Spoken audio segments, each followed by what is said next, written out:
With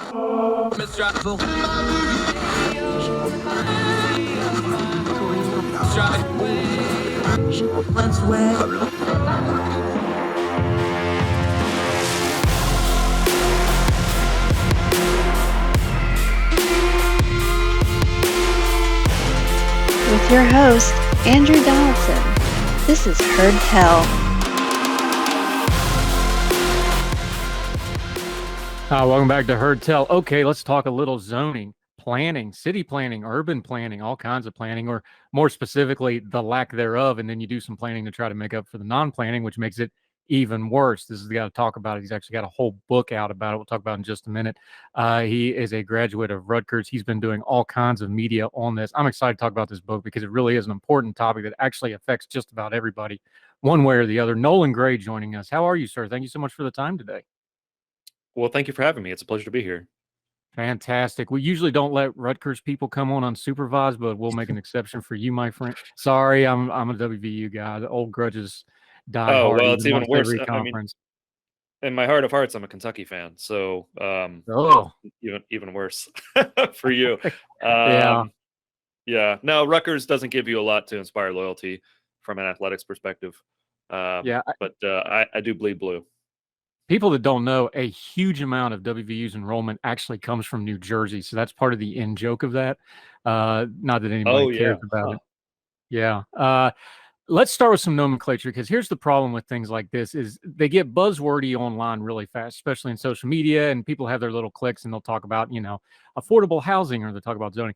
Let's take zoning and break it down, because that's going to mean different things to different people. Urban folks, they hear zoning, they're going to start thinking, development, maybe urban blight, maybe gentrification. Suburban folks, they hear zoning, they start thinking, they're going to tear down houses and build strip malls. A rural person may never have dealt with zoning and not have any idea what it is other than that thing people argue about on Facebook. Just deal with the nomenclature, break it down for a little bit, what we're actually dealing with when it comes to zoning. Right. So zoning is a system of regulation that we have in cities, suburbs, and some rural contexts that does two things. The first is it tells you what uses are allowed on every single parcel in a city.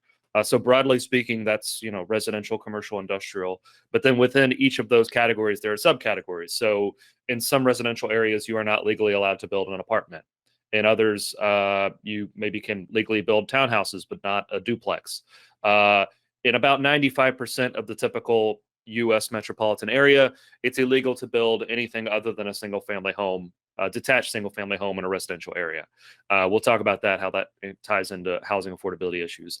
The second thing that zoning does is it places strict limits on density. So it tells you what you can build and then how much of that you can build, how much floor area you can build in maybe a commercial development, or how many units you can build in a residential development. And as is probably implied by the title of the book, I tend to think a lot of these standards are arbitrary, and they've played a role in making U.S. cities uniquely dysfunctional.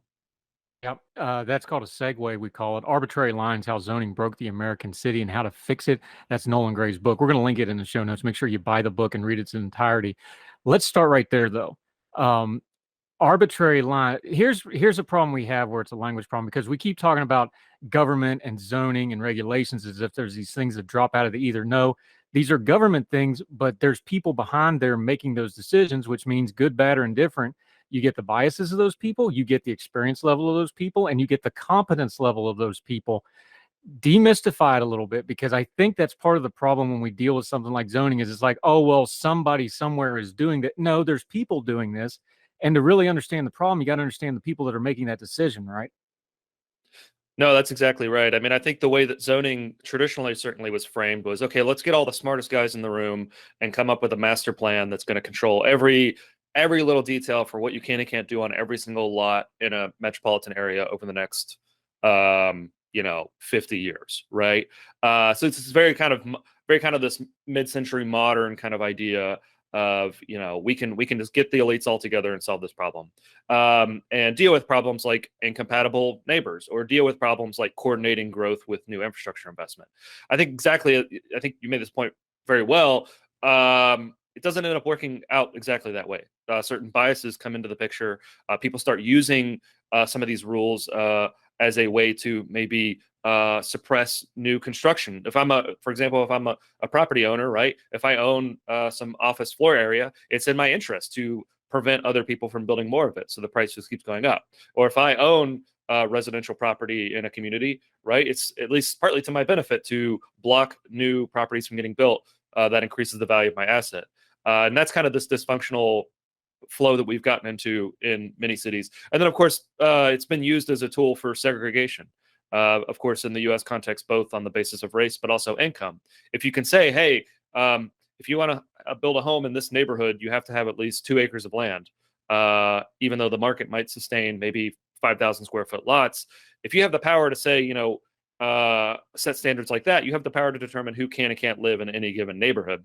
And so what you see in many U.S. cities is these rules have been used to make housing much more unaffordable, and have also been used to segregate cities, both on race and class. Yeah, Nolan Gray joining us. Here's the thing. There's certain things in our parlance when it talks about the other side of the tracks is a good one, and people may not realize that's based in facts, though, because it was like, oh, well, that side of the train tracks isn't desirable property. This side, a lot of this goes back to some basic things like property rights, the tax-based thing. That's a huge part of zoning. Talk about that for just a second, because those are some of the elements that go into it that are kind of fundamental. But once we start talking about affordable housing and stuff, we kind of forget about those basic building blocks. So just touch on that real quick. Yeah, absolutely. I mean, so in the book, I sketch out, I think, what are the 4 big things that have gone wrong with zoning. The first is it's made housing much more expensive by making it harder to build and forcing it to be more expensive than it might otherwise have been. It's made it harder for people to move to high opportunity areas, maybe thriving cities that are growing. It's made it easier for bad actors to enforce segregation in U.S. cities, and then it's forced cities to take on maybe a more sprawling form that they might otherwise have. And we can get into all of those. But I think you're exactly right. I mean, this is an element of the book that I actually don't touch on very directly, but the property rights issue, right, is that zoning basically puts incredibly strict parameters on what everybody can and can't do with their property. So right now, one of the issues that we're scrambling to deal with, of course, is, well, we need to allow people to actually build maybe something like an accessory dwelling unit or a granny flat in their backyard. That should be legal. In many U.S. contexts, that's illegal. Or you should be allowed to operate a home-based business out of your home, right? Of course, over the last 2 years, many millions of Americans have started working from home, but in many contexts, zoning actually makes that illegal. Of course, that's a major property rights concern that I think many people rightly have. And before we get into the details of this, since you just mentioned it, I do want to ask you about it. Is how much of this you use the term mid-century thinking? You just talked about the COVID pandemic, where people really started embracing technology out of necessity. I think it changed a lot of people's views on things. How much of this is not even the math of it or the politics or the policy? How much of it is just changing generational thought on how we address this issue? Because there seems to be, I know post-COVID, everybody's kind of looking at everything all of a sudden. It's because when you're locked in your house, you start thinking about your house. Let's just put it on a basic human level. How much of this is just a generational thought change that we're in the middle of, and we maybe don't have the nomenclature and the policy to match it all yet? That's a really great point. I think there's 2 elements here. I think this was part of a broader project of making the detached single-family home the norm. And in the context of maybe post-World War II, that was fine. We had a lot of land that was very cheap. But now a starter home doesn't look like a detached single-family home on maybe a 5,000 square foot lot in many U.S. cities. In many U.S. cities, a starter home might look like a townhouse, or it might look like half of a duplex. And those are types of houses that we actually make illegal to build today. Land prices have just gone up so much that old Levittown style 5,000 square foot lot just is not economical. And 2, I think also zoning has entrenched, I think, a cultural norm of this idea of your neighborhood should never change, right? You move into a neighborhood, and when you buy a home in a neighborhood, you're buying some collective right into that neighborhood never ever changing. Healthy neighborhoods and healthy communities are constantly changing, right? And the way I frame it to people is like, you can either have all the buildings in your neighborhood remain the same forever, or you can have the relative demographic composition of your community change, right? So you see so many neighborhoods in a place like California, where I am now, where they haven't built any new housing for the past 50 years. So in one sense, they look the same, but in another sense, no young family can afford to buy a home there. There's no children there. It's mostly folks who are retired, empty nesters. Their family, their kids can't afford to live in that community, so they move to a place like Nevada or Arizona. And the built form of the neighborhoods remains the same, which was the purpose of zoning, but their community, for all intents and purposes, has collapsed. And this was, I think, this has been a California problem for a long time. But what we're seeing it now increasingly is spread to places in the Mountain West or places in the South. Yeah. All the places those folks are going to get away from the problem to start with, ironically enough. Nolan Gray joining us. You bring up something I want to ask you about because it just kind of triggered a thought in my head, though. This is not going to be a one-size-fits-all problem, because what is affordable housing in a city, like you said, maybe multifamily, maybe apartments that are affordable, maybe townhouse style stuff. You go out more rurally, like where I'm from. Look, I lived in a double wide until I was 11. That's affordable housing where I come from. You get a trailer, right? This is not going to look the same everywhere. Is this something where we need to have a set of principles in place and then be a little bit flexible in the application thereof? Yeah, I think one way to approach this issue is to have more state level. So the way we do zoning today is every single municipality gets to write their own zoning code, basically de novo. So they can come up with their own unique standards. And this makes the whole system very, very complicated. And it also makes it to where maybe a developer in one city can't necessarily build the next city over without hiring an attorney and a local planner and all these other things that increase costs. But so one thing you can do is you can set sort of baseline state standards to say, as a few states have now done, to say, okay, look, statewide, if you're in a residential district, you can build an accessory dwelling unit. Statewide, you can operate a home-based business. Statewide, local governments can't force you to build giant parking lots and giant parking garages that don't make any economic sense. And then you say to local governments, hey, within these broad parameters, you can still plan your city, but the most extreme abuses of zoning, of course, we're not going to tolerate. Yeah, Nolan Gray joining us. We're going to take a quick break. We're going to dig into this book. He has 3 cities he uses as examples. Very diverse cities, very different parts of the country. Why did he pick those 3? What does they talk about zoning? Also going to get into the Arbitrary Lines, this great book from Nolan Gray. He's joining us on Heard Tell, and we'll continue with him right after this.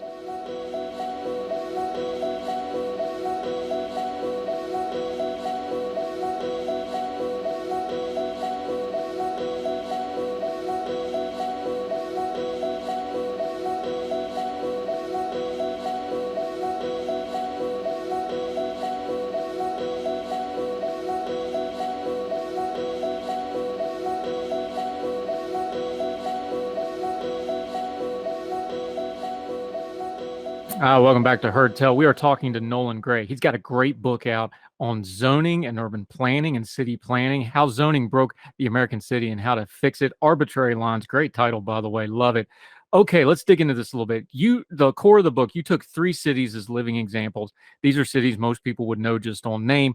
They're very diverse cities. They're different parts of the country. Why did you pick these 3 cities as your examples? Yeah, well, I mean, so the main example that I look at in the book is Houston, right? So Houston is unique in that it's 4th largest American city, right, and on track to be the 3rd largest American city.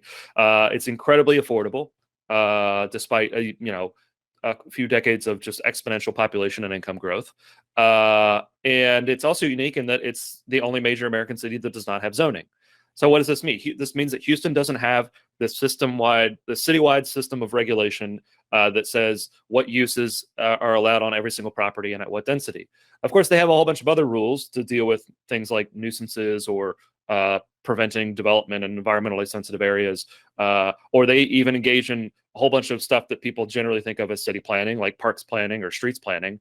But they don't do this sort of weird game that every other city plays, where they engage in a system of citywide land use regulation through zoning.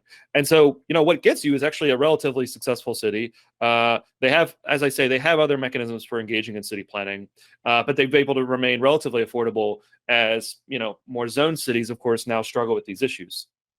And this isn't just a social and political and economic issue, though. We saw in Houston, unfortunately, when you have a natural disaster with poor zoning, this stuff can actually be deadly, because they went out and, they're building a lot of stuff maybe on land that wasn't really meant to be built on, that wasn't properly zoned.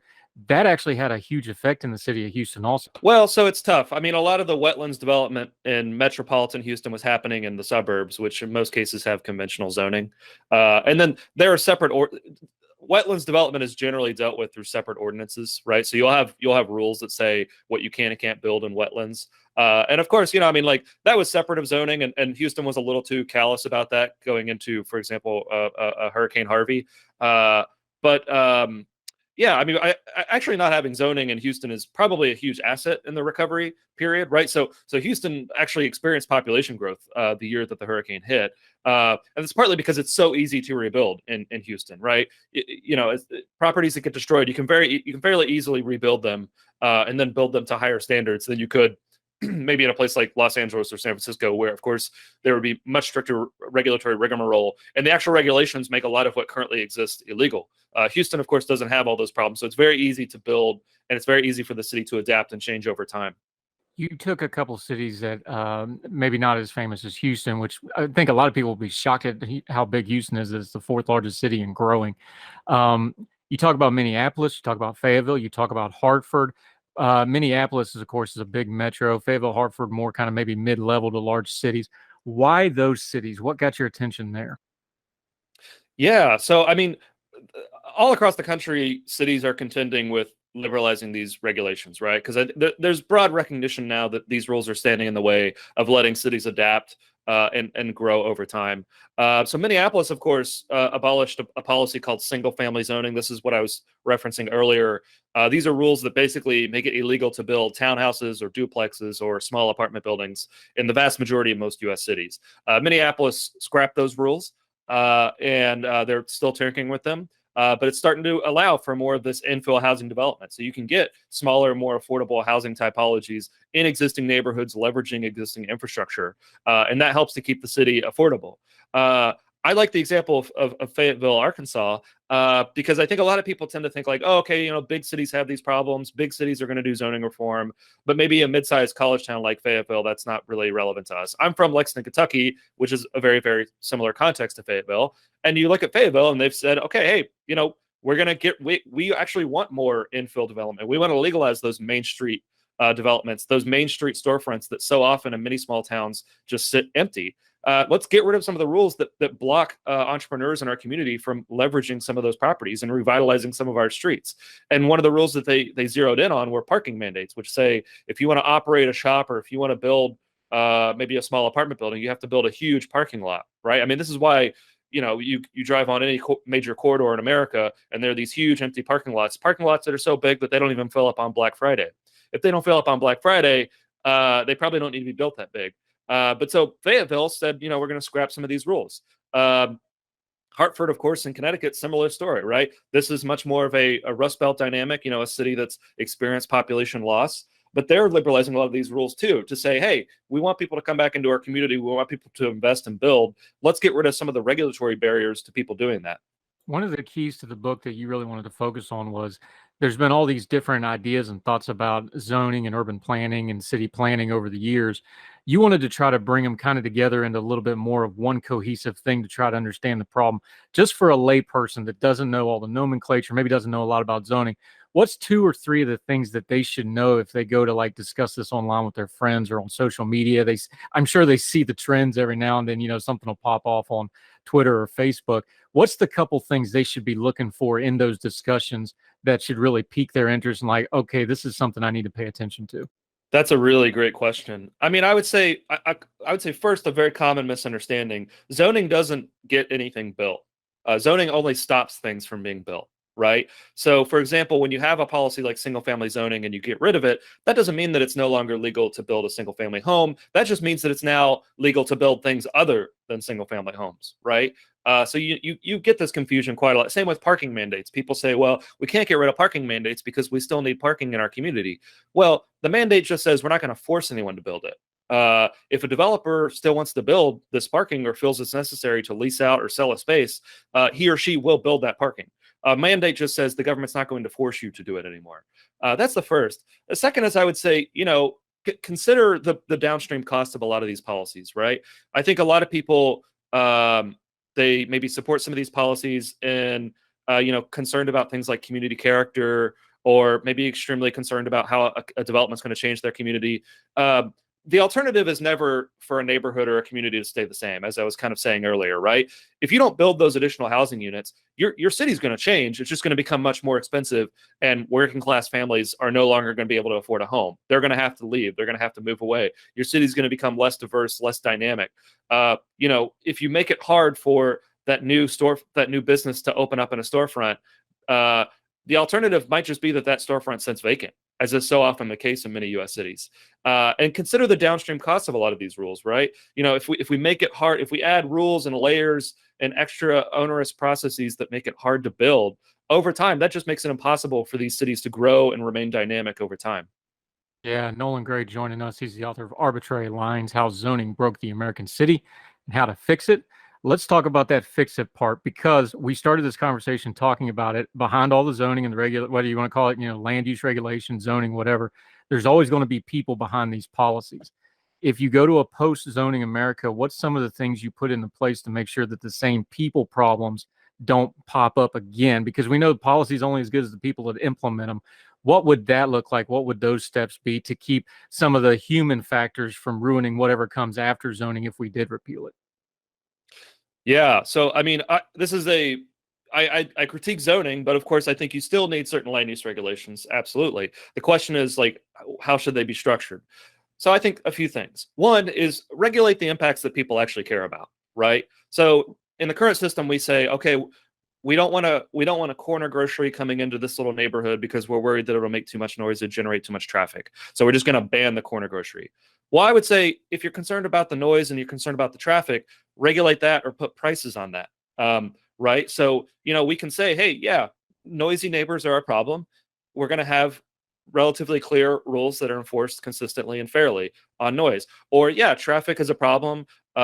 If you're going to put a whole bunch of a big giant parking garage on a property, you can pay a fee that covers some of the costs that you're imposing on neighbors. I think that sort of regulation is completely appropriate. And that's really what people want from land use regulation. They want these impacts to be regulated.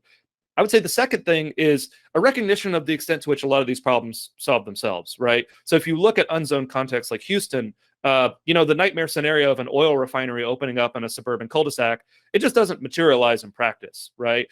These are very different uses that want to be in different places. But then for conflicts that people are concerned about, neighbors are actually very good at coming together and developing emergent solutions to solve these problems, right? So of course, people form neighborhood associations that voluntarily opt into certain land use rules for maybe a community where it's like, yeah, we want this to be a neighborhood of detached single family homes. People can voluntarily opt into those rules, but maybe it's not appropriate for the local government to be adopting and enforcing these rules at the public expense. And then the third, I think, big piece of it is you do need planning work. And we don't do a very good job of this in the US, but you do need people who are stewarding the public realm. You need civil servants doing this work of planning out streets that make sense, planning out parks at regular intervals, planning out where public facilities are going to be. We actually don't do a lot of this work in the US today. And that's why so many U.S. suburbs kind of look like a mess of winding streets and aimless cul-de-sacs and power centers, and you have to drive everywhere, and you can't walk in any context. And there's very little mixture of uses. We can do some of the physical planning work to actually build communities that people like, and then say, hey, we're going to plan out the public realm, and then what you do on your private land, we leave up to you. Nolan Gray's joining us. All right, let's do a real world example to kind of put a bow on this. Everything we've just learned from you that you explained so well that even I understood most of it. There's a couple things I'm going to have to Google later. Let's just take this example because I'm for freedom. I'm generally a free market kind of guy. I want people to expand. I want capitalism to succeed. At the same time, every time I see a strip mall go up, I feel a part of my soul dying because it's just like, look, I'm happy people are working. I'm glad people are getting their businesses in. I hope the rent ain't too high, which is the case in a lot of those. I think a lot of people feel that way, though. It's like, hey, they have their principles on these things. But then in the real world, when you start building a building somewhere where they go every day, maybe it's a school, maybe it's where they shop, usually more and more, those are usually pretty close together.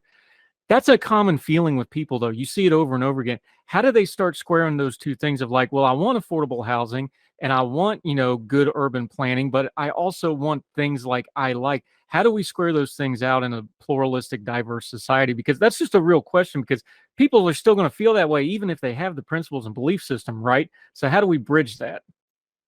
That is a real challenge. I mean, I would say to your specific example, the strip mall. I mean, the strip mall is the ultimate product of zoning, right? I mean, you basically say we're not going to allow small commercial that's integrated into neighborhoods. It's going to have to be in one place, and it's going to have a ton of parking, and it's going to have to be set back 50 feet from the street, right? The strip mall is a creature of zoning, and I would say just to kind of expand that out, I think a lot of the development that people see that they just don't like, that they see maybe as draining resources from their community or requires a whole bunch of infrastructure that's very expensive on taxpayers. A lot of that is downstream of these zoning rules that mandate a very kind of sprawling, low-slung, auto-oriented form of development, and actually criminalizes some of the main streets that many communities have that they love.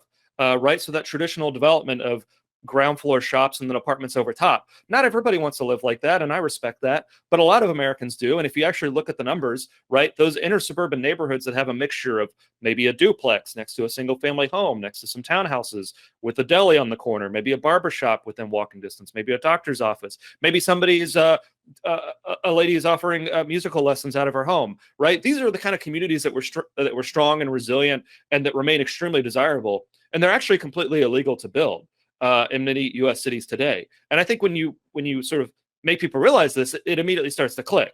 The type of neighborhoods that we want so desperately, the ones when we have them, we cherish them, and we actually put historic overlays on them. But then we say you can't build neighborhoods like that anymore. Zoning, of course, is one of the key barriers to building the types of cities that many people so desperately want.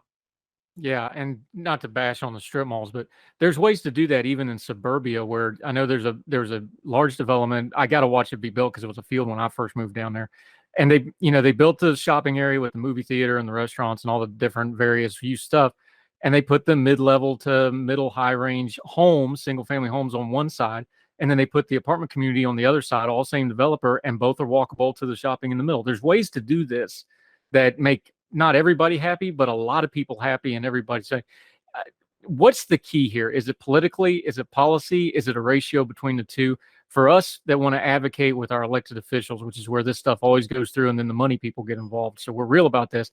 What's the ratio there between policy and politics and just us, frankly, giving a damn, for lack of a better term? What's the ratio there to make this stuff better? Yeah, I mean, I would say first at the local level, local governments have huge amount of latitude over a lot of these rules, right? So many U.S. cities and suburbs will have a zoning ordinance that was written, 30 to 50 years ago, and will have a whole bunch of rules that make this type of desirable infill development illegal. Local governments can amend those rules today, right? They have a huge amount of power. At the state level, it's appropriate, I think, for state legislators to say, let's put up some guardrails on this, right? Let's allow those accessory dwelling units. Let's get rid of the parking mandates. Let's reintroduce some flexibility back into the system. I would say too, in terms of moving away from zoning completely as a concept rather than just amending it, I'd say get some of these other things right. Get the nuisance regulation right. Help communities develop their own sets of rules if they want them. Get the physical planning right, and then put zoning back to a vote, right? Ask people, do you want this institution? In some cases, people will, but I think in many cases, people will say, yeah, actually, our community is better without these rules that segregate uses or that just don't allow us to actually build any infill. And once you kind of get to that level, then I think we'll really be able to move past zoning, and we'll have a much stronger, more prosperous, more diverse American city on the other side. He's Nolan Gray. The book is Arbitrary Lines, How Zoning Broke the American City and How to Fix It. It's a great book. We've linked to it in the show notes how you can get it, but let folks know anywhere where you would like them to get it. And until we see you again on Heard Tell, which I hope is soon, where they can follow you with your social media, your writing. You're doing media for the book, obviously. It's going to be a big success. Let folks know where they can follow you and keep up with you, my friend. Yeah, well, I'm on Twitter, Nolan Gray, NOLANGRAY. You can follow me there. I'm sharing thoughts on zoning. The book's available pretty much everywhere. I always say to people, if you have a local bookstore that you want to support, go grab a copy there. Ask that they stock it. You can, of course, get it on Amazon or Bookshop. Easiest way is to order directly from the press, Island Press, or just request that your local library stock a copy. But there's many ways to get it. We got an audiobook coming out shortly. Unfortunately, I'm not the one narrating it. Many exciting things. I look forward to hearing from people. Yeah, it's an important topic. It's one that doesn't get as loud as some other stuff, but it probably should, because, hey, we've all got to live here and we got to all live together. We should probably do a better job planning that out. Nolan Gray, thank you so much. We'll definitely have you back to talk more, because these issues are never going to go away as long as people are living in America, which I hope is for a long, long time. Thank you so much for your time today, sir. Really appreciate it. Thank you. It was a pleasure being here. Thank you, sir.